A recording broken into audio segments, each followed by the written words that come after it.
వదిన బాగున్నారా? అన్నయ్య బాగున్నారా? విన్నారా ఈ విడ్డూరం? బిగ్ బాస్ తెలుగు సీజన్ 9 లో మూడో వారం ఎలిమినేషన్స్ అంటే నామినేషన్స్ కూడా జరిగిపోయాయంట. అయితే ఆ నామినేషన్స్ లో కామనర్స్ లో ముగ్గురు, సెలబ్రిటీస్ లో ముగ్గురు నామినేట్ అయిపోయారు. కామనర్స్ లో వచ్చేసి హరీష్ గారు, ప్రియ గారు, కళ్యాణ్ గారు. అలాగే సెలబ్రిటీస్ లో వచ్చేసి రితు చౌదరి గారు, ఫ్లోరా గారు మరియు రాము నామినేట్ అయిపోయారు. అయితే ఈ ఆరుగురిని నామినేట్ అవ్వడానికి కారణం సెలబ్రిటీస్, కామనర్స్ సెలబ్రిటీస్ ని అంటే సారీ టెనెంట్స్ ఓనర్స్ ని టెనెంట్స్ ని నామినేట్ చేసుకున్నారన్నమాట. నామినేషన్స్ లో కూడా అయ్యేటప్పుడు హరీష్ గారిని అందరూ నామినేట్ చేశారు. ఏమని తెలిసిందే కదా, నసగాడు. అసలు నోటికి ఎంత వస్తే అంత. నామినేషన్స్ లో కూడా ఎంత పెద్ద మాట అన్నాడో తెలుసా వదినా? లక్కోర్ పంచాయతీ, లక్కోర్ వ్యవహారం అనేసి నోటికి వచ్చినట్టు మాట్లాడాడు. అది నోరా పాచిపోయిన కూర, అందుకే నామినేట్ చేశారు. బాగా అయింది అతనికి. అయితే మన ప్రియ గారు ఉన్నారు కదా, ఆవిడ నామినేట్ చేయడానికి కారణం ఏమనుకుంటున్నారు? అంటే నోరే బాగా కప్ప నోరేసుకుని అందరి మీద పడిపోద్ది కదా, ఆ నోరు పరిచయలకి నామినేట్ చేసి. అయితే మూడో వాడు కళ్యాణ్ ఉన్నాడు కదా, ఆర్మీ బాబు వెళ్ళినప్పుడు బాగున్నాడు, చక్కగా ఉన్నాడు, ఓట్లేసి గెలిపించామా, ఇప్పుడు చూడు కొంగు పట్టుకుని తిరుగుతూ గేమ్ అంతా పాడు చేసుకున్నాడు. అంతేలే, ఎంతటి వారైనా కాంతాదాసులే కదా. అలా కామనర్స్ లో ముగ్గురు నామినేట్ అయిపోయారు. సెలబ్రిటీస్ లో రితు చౌదరి అయ్యిందనమాట.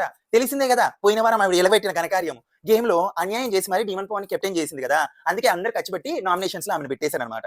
అందుకే రితు చౌదరి ఫస్ట్ నామినేటెడ్. తర్వాత రాము పాపం పిల్లగాడు, అటు రెండు కొప్పుల మధ్యలో నలిగిపోయిన అప్పడంలాగా అయిపోయి అతను కూడా నామినేషన్ లో ఉన్నాడు ఈ వారం పాపం. అయితే ఫ్లోరా గారు, ఆవిడ గురించి మనకు తెలిసిందే, మెతక మనిషి, ఎందులోనూ దూరరు, బయటికి రారు, ఒక మూలకు ఉంటారు కాబట్టి ఆవిడ కూడా నామినేట్ అయిపోయింది. అసలు ఈ ఆరుగురిని పక్కన పెడితే ఏడో వాళ్ళు శ్రీజ కూడా నామినేషన్ లో ఉండాలి. అయితే ఎలా బ్రతికిపోయింది అనుకున్నావు?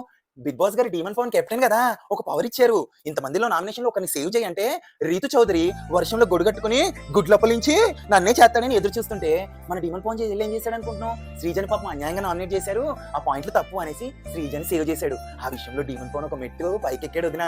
కానీ రీతు చౌదరి ఏడ్చుకుంటూ దాని పెద్ద సీన్ చేసేసి ఓ 10 మెట్లు కిందకి దిగింది. ఎవరైనా ఏడిస్తే కళ్ళల్లో నీళ్ళు వస్తాయి, కానీ రీతు చౌదరి ఏడిస్తే బావురు కప్పలాగా బ్యావని అరుస్తుంది. ఏడిస్తే కన్నీళ్ళు వస్తాయి కదా, రాలేదు. కానీ పాపం అమ్మ బిడ్డ శ్రీజ ఏడ్చింది.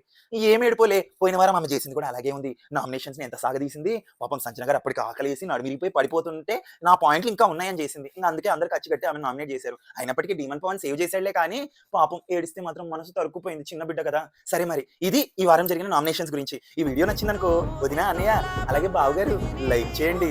అలాగే నా పర్ఫార్మెన్స్ ఎలాగుందో కామెంట్ చేయండి. వీలైతే నా యూట్యూబ్ ఛానల్ సబ్స్క్రైబ్ చేసుకోండి, లేదంటే కొట్టేస్తాను. ఉంటాను.